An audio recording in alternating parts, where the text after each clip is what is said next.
Hi guys, I'm back. Yay! This video is going to be a little bit different. So all month long, and by month I mean the month of May, not the month of June.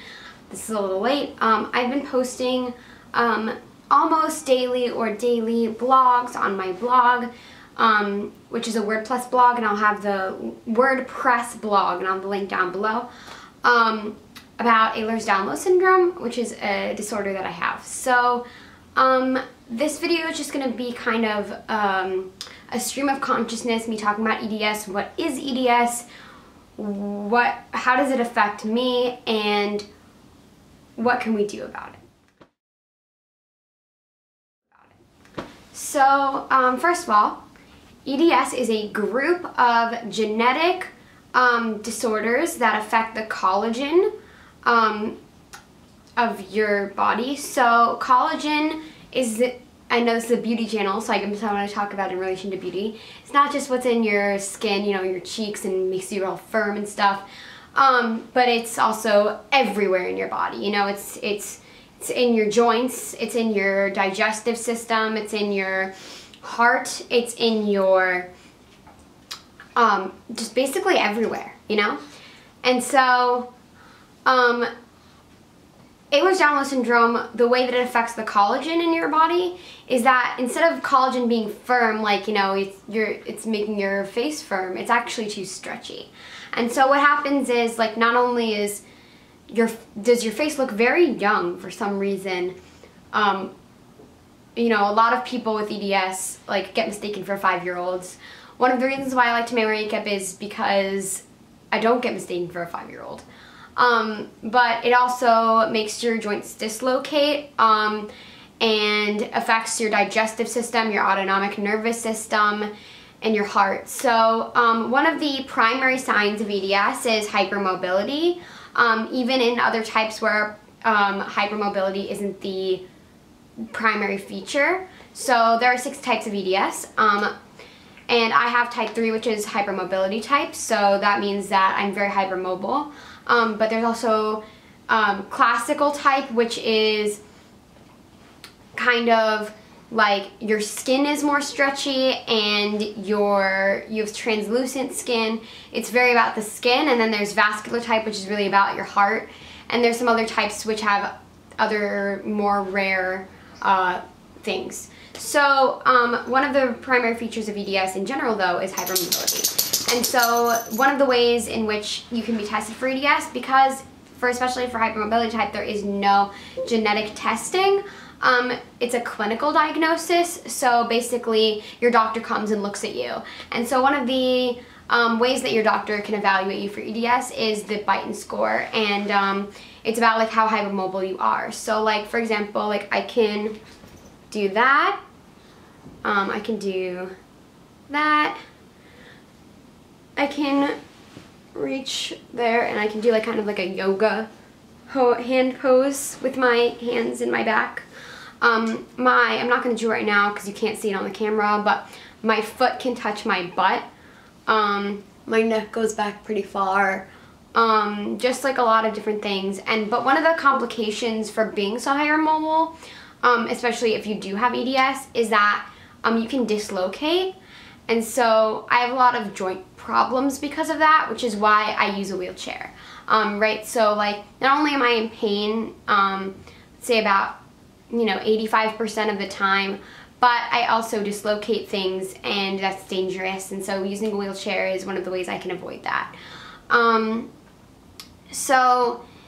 But like I said, EDS doesn't just affect your joints. So I have very severe digestive problems. I'm actually really excited that I'm going in for a test tomorrow that will hopefully tell my doctors what exactly is going on with my digestive system, because they don't know. And so, but there are various different types of gastrointestinal complications that occur with the EDS. Gastroparesis, which is where your stomach is paralyzed, right? And, like, the food just kind of sits there. Constipation and or diarrhea, like Crohn's type things, but not necessarily like Crohn's. Like, I've had 2 colonoscopies, nothing shows up, but I have those type of problems. And a lot of people I know with EDS unfortunately rely on some form of external nutrition, like feeding tubes or TPN, which is total parental nutrition, which goes through a line in your heart, to really thrive. Because even though you're eating, it's not really, your digestive system isn't absorbing all of the nutrients that you should have, and so your energy levels, in addition to fatigue, with the combination of fatigue, get very bogged down. And fatigue is also a very big part of any chronic illness, but EDS also. And you know, I've been overdoing it really recently. I've been making YouTube videos, I work, I go to school. It's totally something that most people with EDS can't do, and probably something I shouldn't be doing. But I do it anyway, and then I have days where I just like literally can't move. Like last week I had a day I just couldn't move. And so there's that, and then there's the heart and the autonomic nervous system, which are interrelated, and one of the very most common like comorbid conditions with EDS is called POTS, which is postural orthostatic tachycardia syndrome. And basically, like when you stand up, change positions, like postural, your blood pressure drops and your heart rate rises, and it can cause like fainting and other complications. And I have that too. So I'm going to see a specialist for that soon though, so hopefully it'll be better controlled, because right now it isn't controlled at all. I am not taking any medication for that. And you know, there's just like a lot of various different things, but I think my experience has been that, like, you know, EDS is degenerative, unfortunately. It's not fatal in most cases. I'm not gonna die, but it is degenerative, which means it gets worse over time. And so, you know, my health has declined very rapidly in the past year, and I go to places where I can see people in the area and go, "What happened to you? Did you break your leg? Did you fall? Did you something?" And I just go, "No, it's a long story."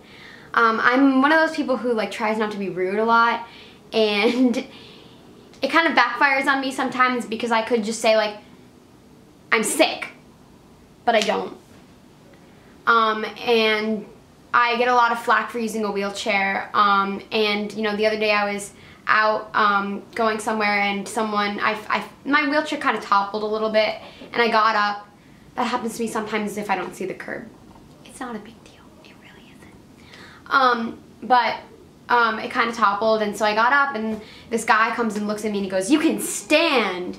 Like, oh my God, it's a miracle kind of thing. Or like, you're faking, you know? And it's like, no, like not everyone who uses a wheelchair is paralyzed, and I use this wheelchair to conserve energy, to lessen pain levels, and to prevent dislocations, right?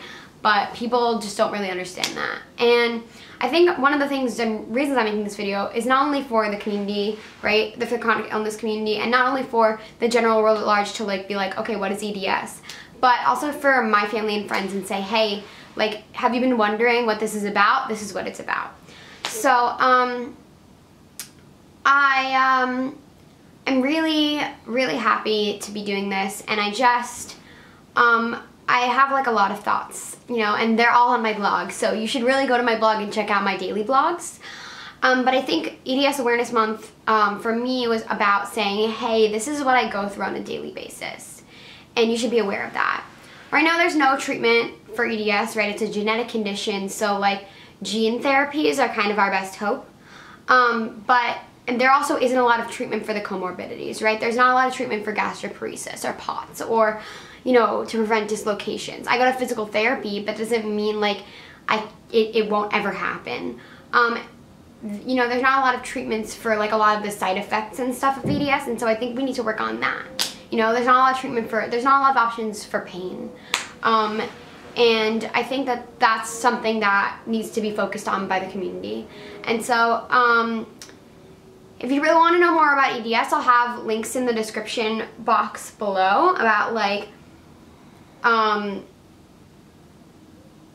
links that you can, you know, go to learn more. And again, I'll have my blog there. And if you want to just chat with me and have a conversation, totally message me on any of the social media, and I will totally be so happy to have a conversation with you. So thanks so much. It was really great to make this video.